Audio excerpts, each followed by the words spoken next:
زیادہ عطا کرے گا۔ اور اگر تم شکر نہیں کرو گے وَلَا إِن كَفَرْتُمْ کفران نعمت کرو گے إِنَّ عَذَابِي لَشَدِيدٌ تو پھر میرا عذاب بڑا سخت ہے۔ رزق کے اضافے کا ایک اور بہت بڑا سبب انفاق فی سبیل اللہ ہے۔ اللہ فرماتا ہے جو تم خرچ کرتے ہو تو جو چیز تم نے نکال دی اس کی جگہ اللہ تمہیں اور عطا کر دیتا ہے۔ بعض اوقات ہمارا یہ ہوتا ہے کہ کوئی آدمی مالی بحران میں آ گیا تو وہ کرتا کیا ہے کہ جو راہ خدا میں دینے کا کھاتا تھا پہلے اسے کلوز کرتا ہے، یہ فلاں مدرسے کو دیتے ہو یہ بھی بند کر دو، یہ مسجد کو دیتے ہو یہ بھی بند کر دو، یہ فلاں غریب کو دیتے ہو یہ بھی بند کرو، حالات ٹائٹ ہو گئے ہیں۔ لیکن 5 گاڑیاں ہیں تو 2 گاڑیوں پہ گزارا کر لیا جائے، پیٹرول بچے، یہ نہیں ہو سکتا۔ گھر کے لچھن وہی ہیں لیکن بند کہاں سے کیا؟ جہاں سے رزق آنا تھا۔ ہمیں تو یہ حکم دیا ہے جب رزق تنگ ہونے لگے صدقہ دے کے رب سے کاروبار کر لو، صدقے سے تمہارے رزق میں اضافہ ہوگا۔ یہ رب کا وعدہ ہے اور اللہ کے وعدے جھوٹے نہیں ہو سکتے۔ رزق کی برکت کا ایک اور بہت بڑا ذریعہ النکاح ہے۔ فرمایا اگر تم نکاح کرو گے تم فقیر ہو وہ تمہیں غنی کر دے گا۔ لوگ کہتے ہیں بچہ پیروں پہ کھڑا ہو لے تو پھر نکاح کریں گے، اللہ کہتا ہے تم نکاح کرو ہم پیروں پہ کھڑا کر دیں گے۔ ہمارا فلسفہ اپنا ہے، اس کا حکم اپنا ہے۔ وہ کہتا ہے ابھی تو یہ اپنے لیے نہیں کماتا تو جو آئے گی اس کو کہاں سے کھلائے گا؟ میاں جس نے آنا ہے اس نے اپنا رزق لے کے آنا ہے۔ تو بچوں کی شادیاں کرو، اگر وہ جوان ہو گئے رزق نصیب ہوگا۔ اپنے اہل خانہ کو نماز کے حکم دینے سے رزق بڑھتا ہے، کیونکہ جو صبح کا وقت ہوتا ہے یہ رزق کے بٹنے کا وقت ہوتا ہے، اور جس گھر میں صبح کے وقت لوگ سوئے ہوئے ہوتے ہیں وہاں بے برکتیاں ہوتی ہیں۔ تو طلوع فجر سے لے کر کے طلوع آفتاب تک اپنی اولاد کو، بیوی کو، بچوں کو نہ سونے دیں۔ اس وقت رزق بٹنے کے لمحے ہوتے ہیں۔ کثیر دعائیں مانگیں، تلاوت کلام مجید پڑھیں، اور نماز فجر مرد حضرات مسجدوں میں جا کے باجماعت ادا کریں، اور گھروں میں جو ہے وہ بیٹیاں بہنیں مصلے بچھا لیں تو اللہ کی رحمتوں کا نزول ہوگا۔ اب ایک حدیث میں رزق کے اضافے کا ایک اور نسخہ ارشاد کیا گیا۔ میرے حضور نے فرمایا جو شخص یہ چاہتا ہے کہ اس کے رزق میں برکتیں ہوں اور اس کی عمر میں اضافہ ہو تو وہ اپنے رشتہ داروں کے ساتھ سلوک اچھا کرے۔ رشتہ داروں کے ساتھ اگر اچھا سلوک کرو گے تو پھر تمہارے رزق میں برکت ہو۔ غریب ہیں تو ان کی مدد کرو، ان کی بیٹیوں کی شادیاں اپنے ذمے لے لو اگر اللہ نے آپ کو وسعت دی ہے، ان کی پریشانیاں بانٹ لو، ان کا قرضہ ہے تو اتارنے کی کوشش کرو، ان کو مشکلات سے نکالنے کی کوشش کرو۔ تم ان کو مشکلات سے نکالو گے اللہ تمہیں مشکلوں سے نکالے گا۔ تمہارے رزق میں بھی برکتیں ہوگی اور تمہارے مال میں بھی برکتیں ہوں گی۔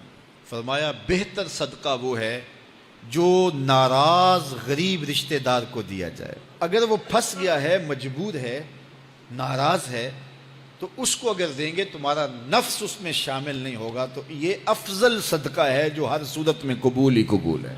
رزق کے اضافے کا ایک اور سبب الاحسان الی الضعفاء، جو کمزور لوگ ہیں ان کے ساتھ اس نے سلوک کرنا۔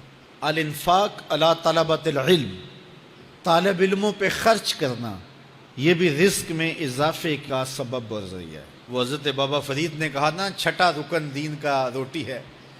گھر میں کچھ نہ ہو تو پھر نہ نماز اور نہ ہی دیگر امور کی لذت آتی ہے، تو یہ رزق فراواں اور وسیع اور مبارک نصیب کر دے اللہ۔ تو اس کے لیے ایک اور وظیفہ میں دیتا ہوں، اور وہ یہ کہ مغرب کے بعد 21 مرتبہ سورۃ الکوثر پڑھ لیں، کثرت ہو جائے گی انشاءاللہ۔ اول خدوشی پڑھ لیں، 5-7 منٹ لگتے ہوں گے، تو سورہ کوثر 21 مرتبہ روزانہ مغرب کی نماز کے بعد پڑھیں۔ اور اگر بہت زیادہ مسائل ہیں تو ہر نماز کے بعد پڑھ لیں، تو انشاءاللہ آپ دیکھیں گے کہ گھر میں برکتیں اترتی محسوس ہوں گی، انوار کا نزول ہوتے محسوس کریں گے۔ تو یہ وہ رزق کے اسباب ہیں، اگر ہم اختیار کر لیں تو ہم اللہ کی خاص رحمتوں کے حقدار ہوں گے۔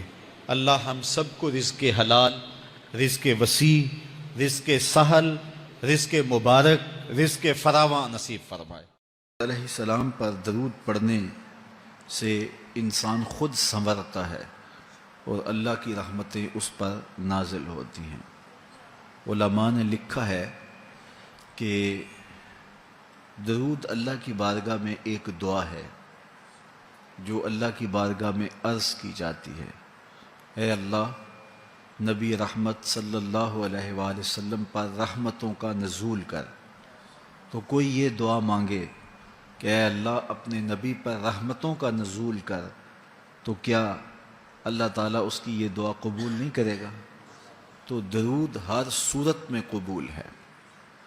تو اس کا جو فائدہ ہوا کہ جس نے ایک مرتبہ حضور کے لیے اللہ کی بارگاہ سے رحمتوں کی دعا مانگی، تو اس کے مانگنے سے محبوب علیہ السلام پر کتنی رحمتوں کا نزول ہوا وہ تو اللہ جانتا ہے، یا جس محبوب کریم پہ نزول رحمات ہوتا ہے وہ جانتے ہیں، لیکن جو ہاتھ اٹھا کے دعا مانگے، جو ہاتھ باندھ کے درود پڑھے، ایک مرتبہ درود پڑھنے سے اللہ کی 10 رحمتیں اس پر نازل ہوتی ہیں۔ تو جو مسلسل درود پڑھے جا رہا ہے تو پھر رحمت کی برسات ہوتی ہے اس کے اوپر۔ رسول کریم صلی اللہ علیہ وآلہ وسلم نے ارشاد فرمایا، تم جہاں بھی ہو میرے اوپر درود پڑھو، تم جہاں بھی درود پڑھتے ہو وہ میرے تک پہنچتا ہے۔ صبح پڑھو، شام پڑھو، دوپہر پڑھو، دن کو پڑھو، رات کو پڑھو، نماز سے پہلے پڑھو، نماز کے بعد پڑھو، محفل کے آغاز میں پڑھو، محفل کے دوران پڑھو، محفل کے اختتام پہ پڑھو، مسجد میں پڑھو، گھر میں پڑھو، جہاں بھی میرے اوپر درود پڑھو گے، جیسے بھی میرے اوپر درود پڑھو گے، فرمایا میرے تک پہنچتا ہے۔ ہر شخص یہ چاہتا ہے کہ میں حضور کی قربت پاؤں، حضور کا قرب مجھے ملے، اور اگر کسی کے سینے میں یہ آرزو نہیں ہے تو اس کے سینے میں دھڑکنے والا دل کسی مومن کا دل ہی نہیں ہے۔ یہ میری بھی آرزو ہے، گناہ گار ہونے کے باوجود آرزو ہے، آپ کی بھی آرزو ہے، آرزو تو کی جا سکتی ہے، چونکہ کرم ہوتے دیر نہیں لگتی، وہ جس پہ چاہے کرم فرمائیں۔ تو اگر قربت حاصل کرنی ہے تو پھر اس کا طریقہ کیا ہے؟ رسول کریم صلی اللہ علیہ وآلہ وسلم نے ارشاد فرمایا، قیامت کے دن میرے سب سے نیڑے وہ ہوگا جو سب سے زیادہ میرے اوپر درود پڑتا ہے۔ تو جتنا درود حضور پہ زیادہ پڑھو گے قیامت کے دن اس قدر حضور کی قربت نصیب ہوگی، اور حضور کی چادر رحمت کی ٹھنڈی چھاؤں ملے گی، جام کوثر نصیب ہوں گے، اور جہاں حضور ہوں گے وہاں قیامت کے دن کی سختیاں نہیں ہوں گی، وہاں دامن محبوب کی ٹھنڈی ہوائیں ہوں گی۔ تو حضور علیہ السلام پر کثرت سے درود پڑھنا یقیناً یہ دکھوں کو دور کرنے کا علاج ہے، اور یہ دنیا آخرت کی بہتریوں کی ضمانت ہے۔ حضرت ابو ہریرہ رضی اللہ تعالیٰ عنہ سے روایت ہے، جو امام ابو داود نے اپنی سند سے روایت کی ہے۔ رسول کریم صلی اللہ علیہ وآلہ وسلم نے ارشاد فرمایا کہ جب کوئی شخص میرے اوپر سلام بھیجتا ہے تو اللہ تعالیٰ میری روح میرے اندر لوٹا دیتا ہے، یہاں تک کہ میں اس کے سلام کا جواب دیتا ہوں۔ روح اطہر جسد انور میں لوٹا دی جاتی ہے اور حضور سلام کا جواب دیتے ہیں۔ تو مجھے کائنات میں کوئی ایک لمحہ تو ایسا بتاؤ جس لمحے حضور پہ سلام نہ پڑا جاتا ہو۔ وہاں روضہ رسول پہ چلے جائیں تو وہاں لمحہ لمحہ سلام کے گجرے ہیں، کائنات کے جس گوشے میں چلے جائیں درود و سلام کے جو ہیں وہ گجرے ہیں۔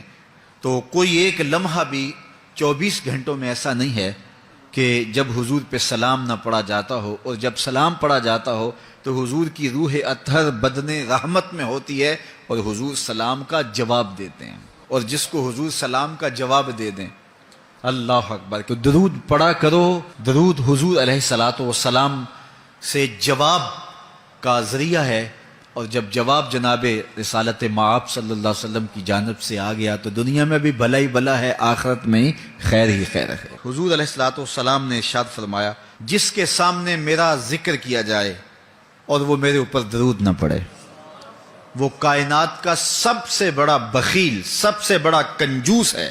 ہم بخیل تو نہیں ہیں، تو پھر پوری یکسوئی کے ساتھ چند مرتبہ حضور پہ درود شریف پڑھ لیجیے۔